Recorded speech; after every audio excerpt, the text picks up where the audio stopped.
Hello guys, welcome to the class. This is the second lecture of CRT Prelims Economics Economy. Second lecture.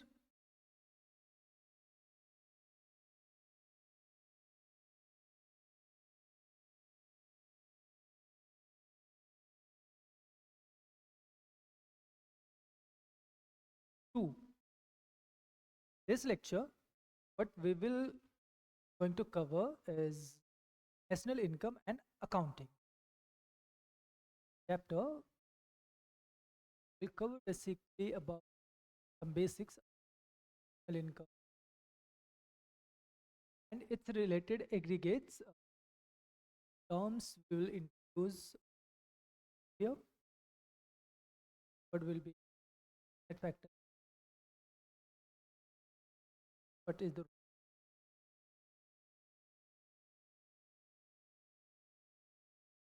areas basic term? Okay, let's get first foremost this national income. कम क्या होता national look ऐसे समझने की sir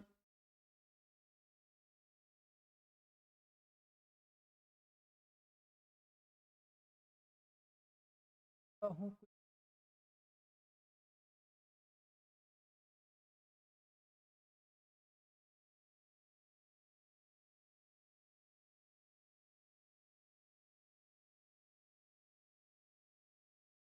बहुत अच्छे बनाए हैं हमारे इंडिया। ठीक है, ये है मेरा प्यारा भारत, हमारा प्यारा।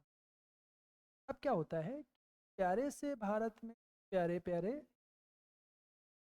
लोग रहते, तो हम नॉर्मल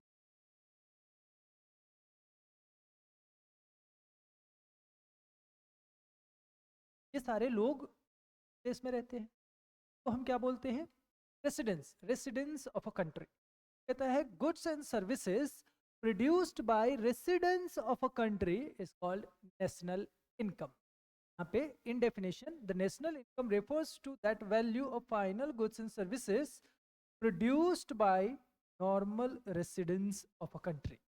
अब ये नॉर्मल रेसिडेंस कौन कौन हो सकते हैं तो देखेंगे। तो देखो भाई, नॉर्मल रेसिडेंस तो आपने बोल दिया, ये नॉर्मल रेसिडेंस होते कौन है, मुझे कैसे पता चलेगा। कहते हैं कि देखो ये जो नॉर्मल रेसिडेंस है, सबसे पहला तो अगर आप किसी देश में पैदा हुए हैं तो आप उस देश के नॉर्मल रेसिडेंस। नॉर्मल रेसिडेंस आप हो सकते हैं बाय बर्थ, नॉर्मल रेसिडेंस। और आप कैसे, अगर आप if you are living in any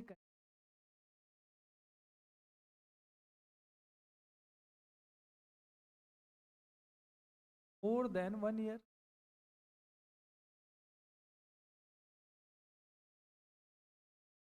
तो आप उस देश के नॉर्मल रेसिडेंस कहलाएंगे। और क्या क्या हो सकता, अगर कोई इंस्टीट्यूशन है वो किसी दो अलग अलग कंट्री में काम कर रही है, शिप्स है, वेसल्स है, आर्मी शिप्स है, ये सारे नॉर्मल रेसिडेंस। या फिर कोई गवर्नमेंट ऑफिस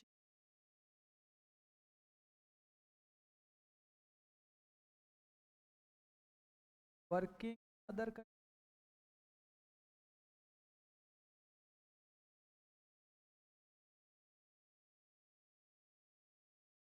वो कोई गवर्नमेंट ऑफिशियल है, वो किसी और देश में काम कर रहा है, लेकिन वो नॉर्मल रेसिडेंस का होगा, वो क्या हुआ है इसका, वो एक्चुअल नागरिक है।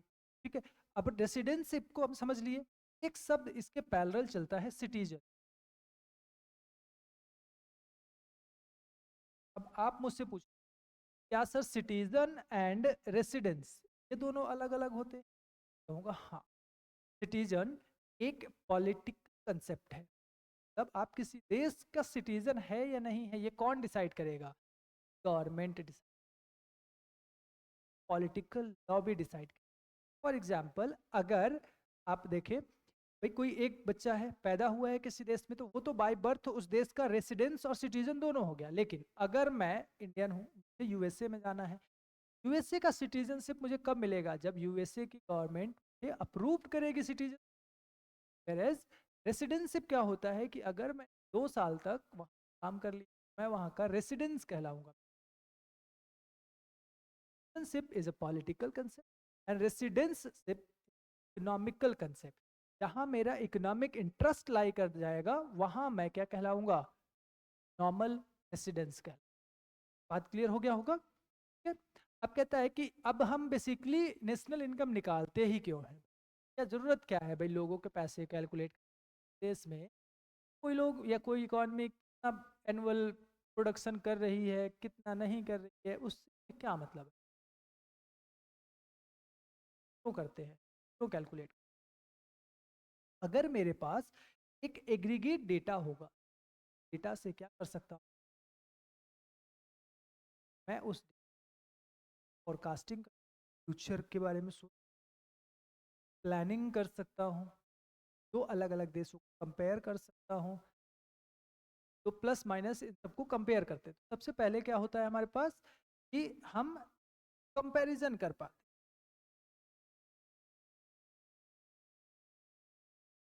फोरकास्टिंग कर पाते हैं,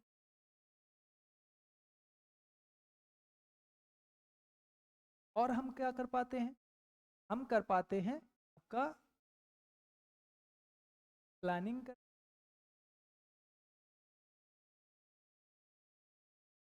अब उसके अलावा क्या कहता है कि आपका जो ये नेशनल इनकम है, ये क्या रिफ्लेक्ट करता है? ये रिफ्लेक्ट करता है आपके देश की ग्रोथ, इकोनॉमिक, आपके यहाँ की standard of living. Higher the value of national income, higher will be the standard of living. उसके अलावा और क्या होता है? लेवल ऑफ इकोनॉमिक एक्टिविटी, जैसे इकोनॉमी में कैसी एक्टिविटी चल रही है, इकोनॉमी का, ये सब हम नेशनल इनकम के सिचुएशन, सॉरी, नेशनल इनकम को देख के ये बता सकते हैं। नेक्स्ट, नेक्स्ट हमारे पास क्या है? National income accounting. अब देखो, नेशनल इनकम अकाउंटिंग में बेसिकली हम तीन चीजों को मेजर करते हैं, या तीन तरीके से हम नेशनल इनकम को कैलकुलेट कर सकते हैं। ठीक है, तरीके से, तीन तरीके से, कोड में भी।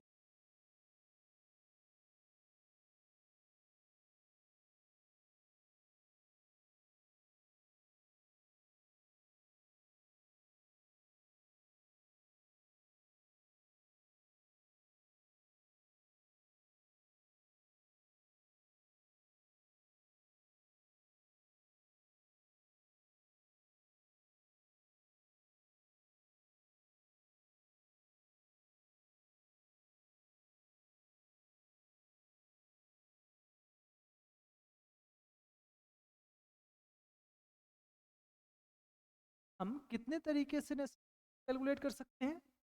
तीन तरीके। तरीका वन इज प्रोडक्शन मेथड।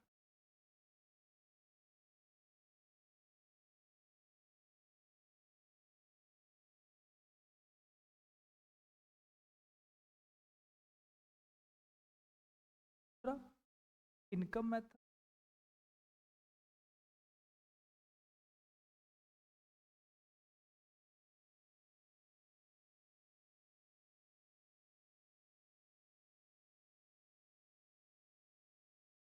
ये तीन वो तरीके हैं जिसके थ्रू हम क्या कर सकते हैं? हम अपने नेशनल इनकम को क्या, पहले वाले तरीके में जो हमने क्या किया कि इकोनॉमी सामान बनाया, राम है, सभी लोग इकोनॉमी में, सबने मिल, क्या हो सकता है कि वो काम कर रहे हैं, हो सकता है वो इंडस्ट्री में, हो सकता है वो सर्विस में काम कर रहे हैं, सबने कुछ गुड्स सबको मैंने क्या कर लिया, क्या बनाया, इनकम। सिमिलरली अगर लोग हैं, कम हो रहा है, प्रोडक्शन कर रहे हैं, तो जो लोग प्रोडक्शन करेंगे कम भी होगा। अब वो जो इनकम है के बारे में हमने क्या, तो हम वैल्यू ऑफ आउटपुट को ना प्लस करके हम क्या करते हैं, सभी एजेंट्स या सभी स्टेक होल्डर्स, सभी इकोनॉमिक इनकम को हमने plus.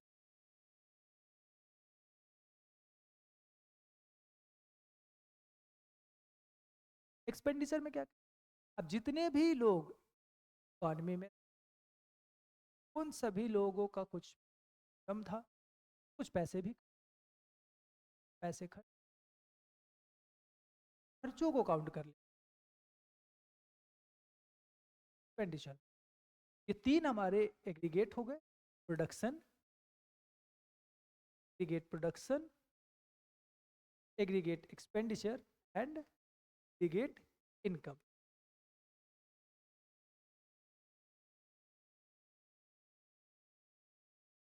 Income, get income, aggregate production, get expenditure. Fine.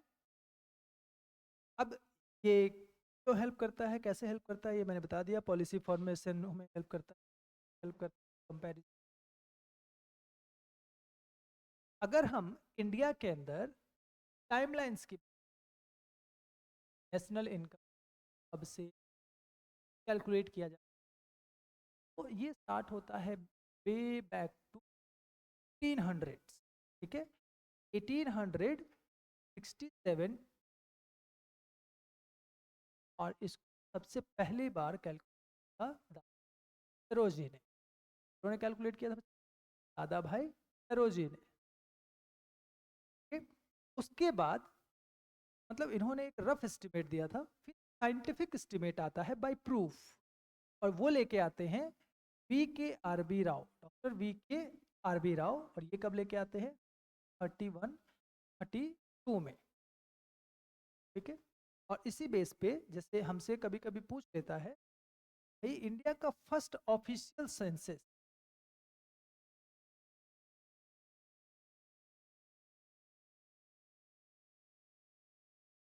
Office,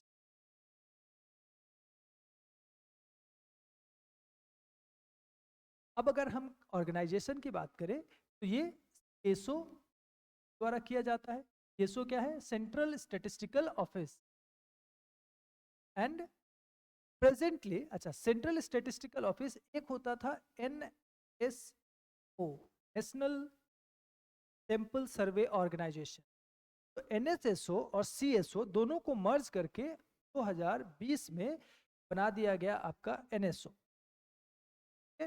NSO क्या था, नेशनल स्टैटिस्टिकल ऑफिस। अब ये सारे स्टैटिस्टिक डेटा से रिलेटेड काम कौन देखता है, एनएसओ। तो प्रेजेंटली जो अर्लियर क्या था हमारे पास, सीएसओ था, वो प्रेजेंटली क्या हो गया है, एनएसओ।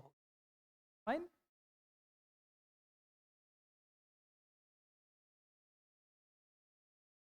कुछ बेसिक टर्म, जैसे पहले ही मैंने बोला था कि वो कुछ टर्म्स यहाँ पे देखने के बारे में थोड़ा। सबसे पहला है आपका फाइनल गुड्स। फाइनल गुड्स क्या होता है, आप ऐसे सब, कोई इकॉनमी में एक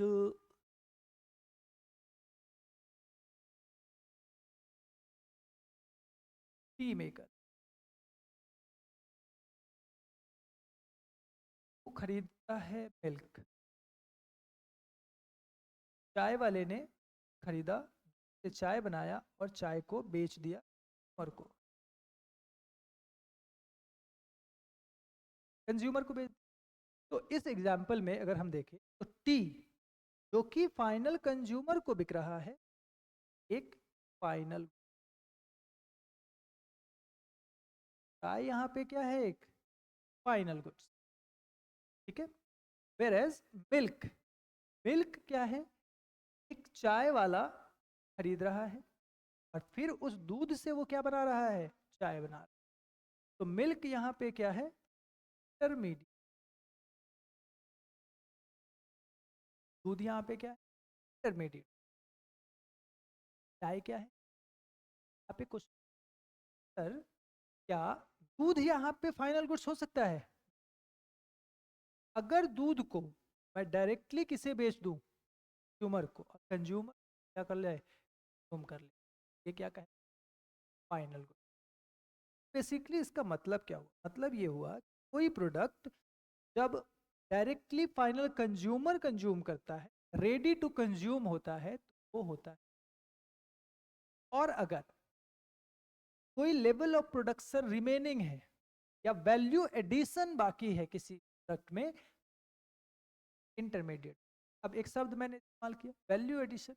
वैल्यू एडिशन का क्या मतलब है, भाई मिल्क अगर 10 रुपए लीटर है, ठीक है, 10 रुपए थोड़ा कम हो जाए, 100 रुपए लीटर है मान लो, अच्छा क्वालिटी का दूध, उससे मैं चाय बना रहा हूँ, मैं 1 कप चाय बेचूंगा 20 रुपए का, और 1 लीटर में अगर 10 कप चाय बनता है, तो ये चाय कितने का हो जाएगा बच्चे, 100 रुपए का। अब अगर चाय 200 रुपए का है, तो इसमें वैल्यू एडिशन चाय की वजह से कितने का हो गया, 100 रुपए का। ठीक है, तो हम ऐसे कह सकते हैं 100 रुपए का वैल्यू एडिशन हुआ है, एक मिल्क इज इंटरमीडिएट हो गया, तो फाइन। तो the market and factor price, market price को ऐसे समझो कि जो सामान मार्केट में मार्केट रेट पे बिक रही है, वो कहलाता है।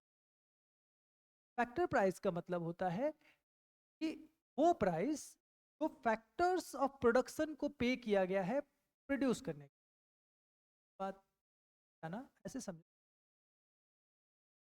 फैक्ट्री में बनाने पे खर्चा आया, वो कहलाएगा फैक्टर कॉस्ट। साधारण, फैक्ट्री में कोई सामान बना, उस पर कुछ खर्चा आया, वो क्या कहलाएगा, फैक्टर कॉस्ट। बात तो ठीक, लेकिन मार्केट कॉस्ट और फैक्टर कॉस्ट में एक डिफरेंस होता है। क्या होता है, जो सामान फैक्ट्री में बनता है फैक्टर कॉस्ट पे, वो मार्केट में आते आते मार्केट प्राइस पे बिकता है। कहता है ये क्यों हो जाता है, generally market price factor price से क्या देखने को मिलता है हमको, ज्यादा देखने को। वो क्यों होता है, वो होता है due to indirect,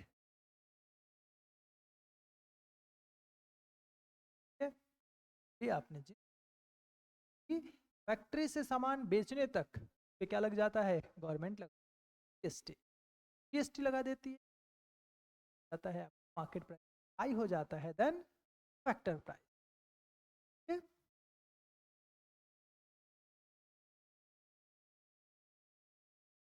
gross and net का कंसेप्ट, ग्रॉस और नेट में, मान लीजिए ये ग्रॉस है और ये नेट है, कहता है इन दोनों के बीच का जो डिफरेंस होता है वो। अब डेप्रिसिएशन का क्या मतलब होता है, जब आप कोई चीज प्रोड्यूस करते, वेस्टेज का होगा, है ना, वेस्टेज को हम बेसिकली यहाँ पे एक टर्म देते हैं डेप्रिसिएशन का। यही आपका डिफरेंस होता है ग्रॉस और नेट का। ठीक है, जब आप नेट से ग्रॉस पे या ग्रॉस से नेट पे आएंगे, ग्रॉस वैल्यू अगर आपको दिया है, फिर आपसे पूछ भाई नेट वैल्यू बता दो, ठीक है, तो आप क्या करोगे, डेप्रिशिएट। नेट से ग्रॉस पे अगर आना हो तो आप क्या करोगे, तो ज़्यादा कुछ। डोमेस्टिक एंड नेशनल इनकम, तो डोमेस्टिक और नेशनल इनकम की जब हम बात करते हैं, यहाँ पे एक डोमेस्टिक, ठीक है, अच्छा ऐसे समझते हैं कि देखो डोमेस्टिक इनकम का पहले डेफिनेशन समझ, ये क्या होता है, ये कहता है कि value of goods and services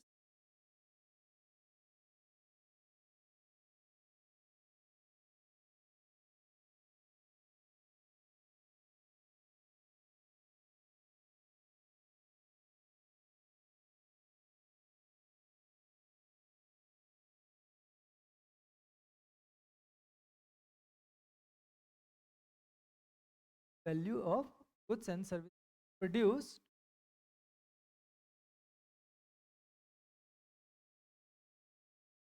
within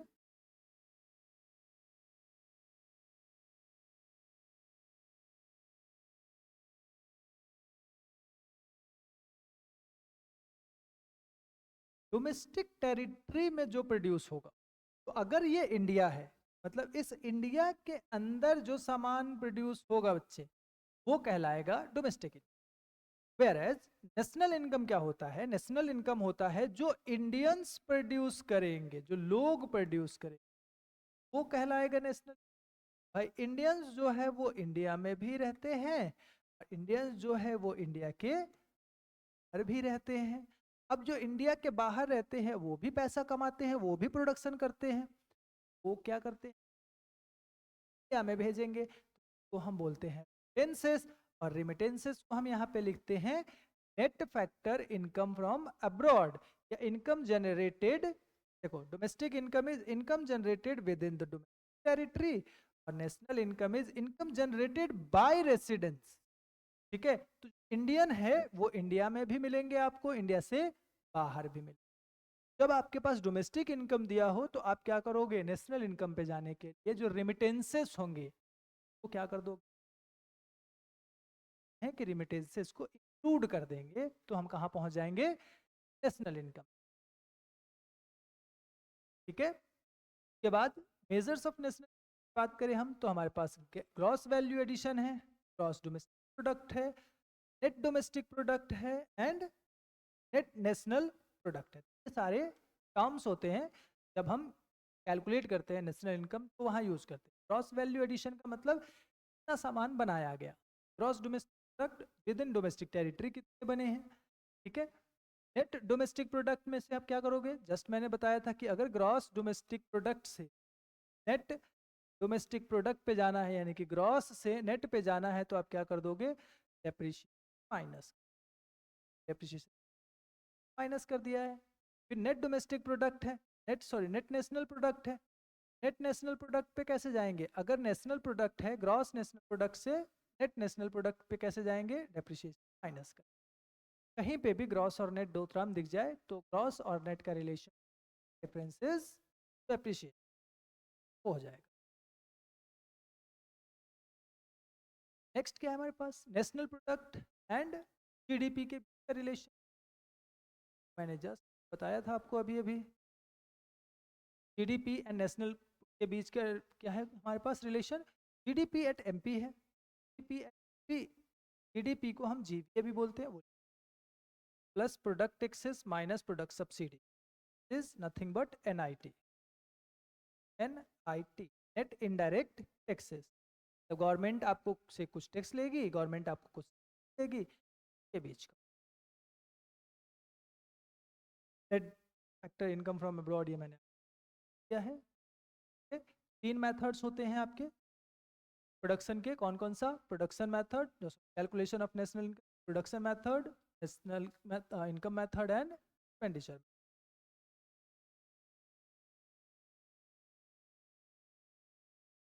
purchasing power parity. Purchasing power parity क्या होता है? ये होता है एक देश में रेसिडेंस, या ऐसे कह सकते हैं देश के लोगों की परचेजिंग कैपेसिटी वो बेसिक, मतलब पैरिटी पैरामीटर टाइप का होता है। एक बंडल ऑफ कॉमोडिटी वो एक देश में कितने का मिल रहा है, दूसरे देश में कितने का मिल रहा है, दैट इज कॉल्ड परचेजिंग। जैसे से apple in India, apple in USA, अगर हम ये प्राइस के टर्म में कंपेयर करते हैं इनकम को, that is called purchase parity. क्या देखो, PPP compares currency based on relative purchasing power, not exchange. मतलब हमने डायरेक्टली ये नहीं कहा $1 के बदले 70 रुपए देंगे, हमने ये कहा कि भाई एक सेब के बदले एक सेब देंगे। ठीक है, तो अब एक सेब इंडिया में कितने का आता है? 5 रुपए का। वैसे में कितने का आया? $5 का है, या एक भी डॉलर का आएगा। तो $1 का अगर आता है, मान लो 1 एप्पल है, 1 एप्पल है, 1 एप्पल इन यूएसए है, $1 का है। अब 1 एप्पल इन इंडिया कितने का है भाई? यहाँ पे एक्सचेंज रेट कितने का हो गया परचेजिंग पावर पैरिटी के बेस पे? $1 इक्वल टू, बेसिकली वो एक कॉमोडिटी को नहीं करते, वो कहते हैं कि बास्केट ऑफ कॉमोडिटी होता है कुछ यूएसए में कंपैरेटिवली। इलेक्ट्रॉनिक्स गुड्स में आईफोन आप खरीदोगे यूएसए में कितने $200-300 का मिल जाता है, वेयर इंडिया में कितने। इस तरह से बास्केट्स लेके एंड वो परचेजिंग पावर पैरिटी को कंपेयर कर। Next topic is the growth rate. Growth rate basically क्या होता है, आपने देखा होगा जीडीपी ग्रोथ कैसे कैलकुलेट, तो प्रीवियस ईयर का एक ग्रोथ होगा, सॉरी प्रीवियस ईयर का आउटपुट होगा, इस साल का आउटपुट होगा, तो इस साल के आउटपुट से इस साल के आउटपुट का ग्रोथ निकाल और फिर उसको पिछले साल के आउटपुट से डिवाइड कर देंगे तो हम ग्रोथ रेट निकाल लेंगे। वही कहता है ये current year value minus previous year value upon में प्रीवियस ईयर वैल्यू इनटू 100, ये देता है आपको ग्रोथ रेट। ठीक है, या अगर डेफिनेशन आप चाहो तो डेफिनेशन आप बोल सकते हो कि in output relative to previous year output is called growth and the rate at which current year output grow as compare to previous year is called growth rate. ठीक है, अब इस पे कुछ क्वेश्चंस देख लेते हैं, क्लास को हम यहीं विराम देंगे। इसको क्वेश्चन क्या है आपका, क्वेश्चन नंबर 1 कहता है देखो, consider the following statement regarding final goods. ठीक है, स्टेटमेंट है final goods are included in the estimate of national income, बात है फाइनल गुड्स।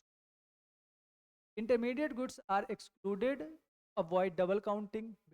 देखो डबल काउंटिंग क्या होता है थोड़ा सा समझो, ये बहुत इंपॉर्टेंट। मान लो आपने, हमने एक एग्जांपल लिया था, हमारे पास है मिल्क, मिल्क से आया टी एंड टी को हम कर गए कंज्यूम। मिल्क की कीमत थी 100 रुपए, 100 रुपए।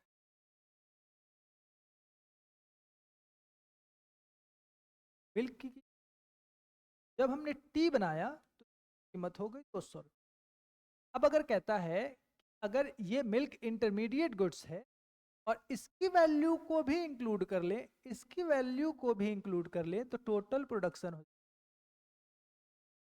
लेकिन क्या 300 रुपए का सामान बना है यहाँ पे, मिल्क से आपने क्या बना दिया टी, तो मिल्क तो अब एग्जिस्ट ही नहीं करता ना, मिल्क अब एग्जिस्ट नहीं करता, क्या बचेगा, सिर्फ चाय बनेगा। अब ऐसे समझो कि आपके पास 1 किलो दूध था, 1 किलो दूध केतली में और उससे बना दी, तो रहा नहीं ना, अब क्या रहा चाय, और चाय की वैल्यू क्या है 200।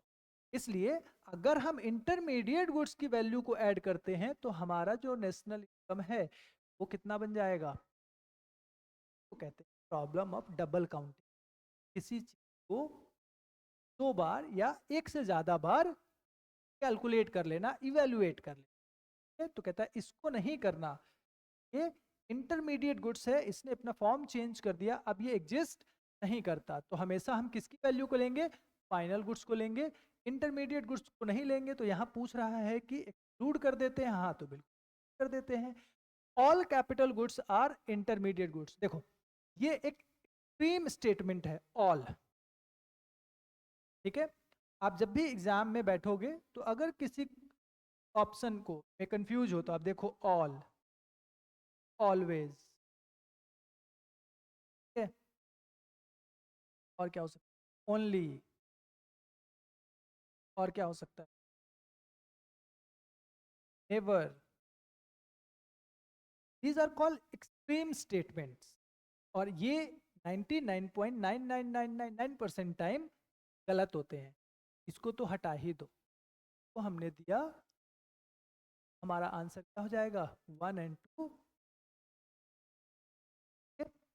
स्टेटमेंट नंबर 2 या क्वेश्चन नंबर 2 में आते हैं, with reference to net factor income from abroad. ठीक है, F I A consider it is added to GDP to obtain GNP. देखो GDP and GNP,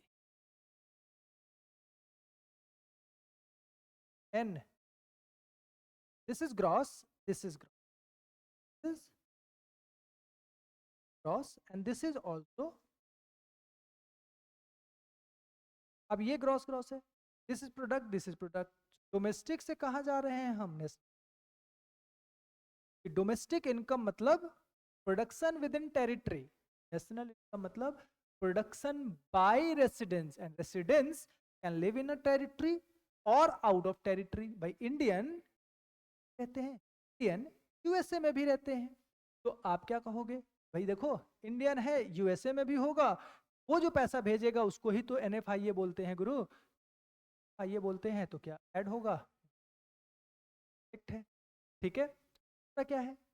it includes income earn by foreign residents with in the domestic territory. बात कर रहा है national income का with reference to net factor income from abroad, NFIA, ठीक है। It includes, क्या इसमें उन लोगों के इनकम को इंक्लूड करेंगे एनएफआईए में जो फॉरेनर्स इंडिया में पैसा कमा रहे हैं? जी बिल्कुल नहीं। तो यहाँ पे क्या होगा? One will be. Third question is which of the following are correct associated with the expenditure method of calculating this? Private final consumption expenditure correctly associated, या प्राइवेट फाइनल कंजम्पशन एक्सपेंडिचर होता है? बिल्कुल होता है। देखो यहाँ पे तो लेके चलते, लेके चल,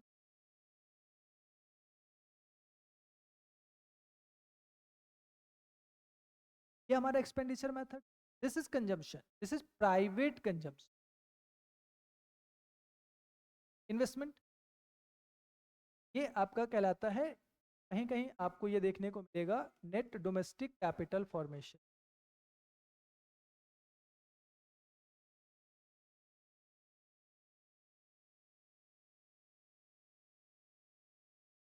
उसके बाद आपका ये गवर्नमेंट है, तो ये government final consumption and net export. यही हमसे पूछ रहा है साहब, बता दो, तो ये बता दो क्या एक्सपेंडिचर मेथड में ये government final consumption expenditure, yes बिल्कुल होता है। नेट एक्सपोर्ट, यस बिल्कुल होता है। And factor income from abroad, ठीक है। फैक्टर इनकम फ्रॉम अब्रॉड क्या इंक्लूड किए जाएंगे while calculating which of the following is correctly associated with the expenditure method while calculating national income? Factor income from abroad भी include होगा, इसलिए ये net factor होता है। नेट फैक्टर इज, और NFIA is FIFA plus FA, net factor income from abroad minus net factor income from abroad minus factor income to abroad gives you FIA। हमारा जो question है वो हमसे ये पूछता है कि क्या फैक्टर इनकम फ्रॉम अब्रॉड होगा, तो the answer is 1 3 4 all. Fine, consider the following statement में GVA is always always always, पढ़ना ही नहीं है मुझे। GDP includes, GDP includes depreciation, बिल्कुल सही, ठीक है। Net domestic product excludes depreciation, जी और एन के बीच का डिफरेंस क्या होता है? बोथ स्टेट, ये हमारा यहाँ पे खत्म होता है। बस basic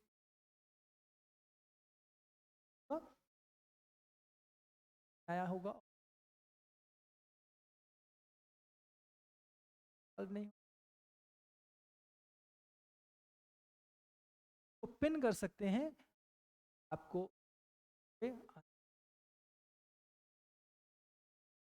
watching since here, by of in the next class।